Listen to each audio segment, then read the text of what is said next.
big play, Trey. Man, it's unbelievable. I was just talking about the play you made against Cincinnati. Take us through that. I thought that was a pretty incredible. I was talking about how sometimes when you turn back to the ball, you tend to drift a little bit, and you just stayed right on him.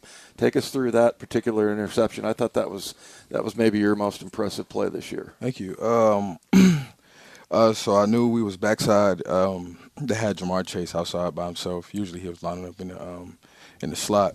But I knew when he came outside and I looked at the the down and distance and his split where he was at between the sideline and the numbers, I knew that he was going to go far. So, he was going to go deep, so they was going to take a shot.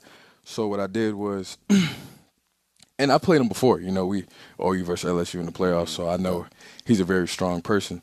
So what I was able to do was get into his body, and as we were running, I know that the quarterback and the receiver, there's an imaginary line that they're taught to keep, when they're running down the field.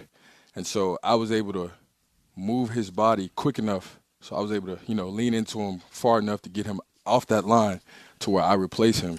And so that's why I was able to look back for the back shoulder, because if I wasn't able to get him off his line, so I'm so tired. That's like the most Well, Trey just got out of practice, you guys. Thank you for joining us. I said this again when you played against the Steelers. Afterward, you described a couple of plays, and I was like, that was my favorite part.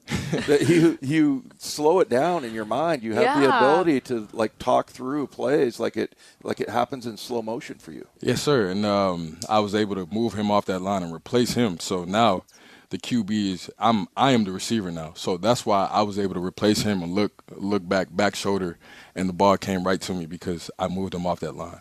Yeah, that's textbook. I'm a receiver, so the worst thing you can do for us is squeeze us to that sideline. Yeah. Boom, you got the hand on the hip, you're in perfect position, and we'll give you the indicator, right? Eyes get big, we start looking up. So I show my kids, I coach out of high school, and I show my kids that film. I go, this is perfect technique, squeezing to the sideline, yes, man. Sir. And, man, you've had an interesting journey to get here. You haven't played a lot of snaps, but as soon as you hit the field this year, man, it seemed like you had a chip on your shoulder. How have you been able just to stay locked in and stay focused? A lot of guys, man, we go through these injuries, you kind of drift and get into a dark place, but it seems like you've been able just to stay locked in and be present in the moment. Yeah, the most important thing that I keep in my back pocket is remember who you are. You know what I mean? The injury doesn't change you. A lot of people forget, you know what I'm saying, because time has passed, so they go through a lot of different things, a lot of different emotions, and so they forget who they are. But I knew if I was that same person, my rookie year making those plays, regardless of the injury, I can come back and do that again. So, you just got to have a positive mindset, and, when you get that opportunity, you go out there and make those plays. Just let the world know who you are. Right. What do you tell yourself in that moment? Who are you? Me, I'm a firm believer in God. You know what I'm saying? It's faith. Like you was talking about my journey. Things happen for a reason. And I truly believe that. And that's why I'm able to stay grounded through everything. Because, God gives his toughest battles to his toughest soldiers. And that's why when I was able to go through those things and I was able to, see my way out of that, it's no coincidence that these things are happening to me because I stayed level-headed and I grinded, and I remember who I was. Right. Well, and a lot of guys will, say, man, I wish I hadn't got hurt. But I think those types of moments make you who you are, right? Like if you might look back on that someday and go, I wouldn't trade that for anything, right? Not at all.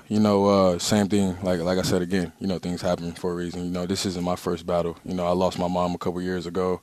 And I was able to, keep my faith has been strong. And so it's no coincidence that, like I said, it's no coincidence that I am, here, in this building, able to make those plays. And same way I go through the injury and I come back and I'm able to make plays. And, it's just, we got a talented team, and it's just for me to be able to come through and contribute, and do those things, man, we're very special. Man, I'm not going to lie, man. I watch defense play, and I get jealous, boy. I'm like, man, they look like they're having so much fun out there. I remember playing in the camaraderie and stuff, and I look at you, I look at Rick, I look at Devin, and you guys are like the young bucks, right? You bring that young energy. You got Grumpy Quandre back there. You got the crazy uncle and Jamal. It just seems like the perfect mixture of youth and veteran and emotion, man. How much fun are you having out there playing? Man, it's a lot of fun. We went through that training camp, we saw the talent. Everybody was just going through a lot of injuries. So it was just once we got the gang together, man, it was very exciting because we all love each other in that room, and we all believe in each other. So when we get out there on that field, we just go out there and play, and we count on each other, and we just have so much fun out there, man. You can see it. Yeah, it's crazy. Well, it feels like there's so many underrated parts to defense, and I didn't understand this until I had been hearing it from players for years. Like as an outsider, you watch and you're like, are you good or not on paper?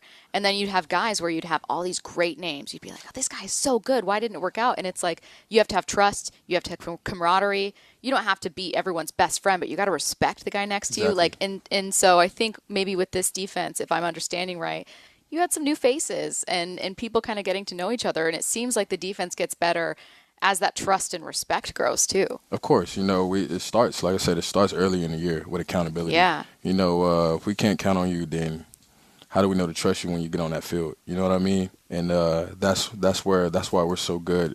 I believe, that's why we're so good right now, because we all trust each other, man. Yeah. We know who we are.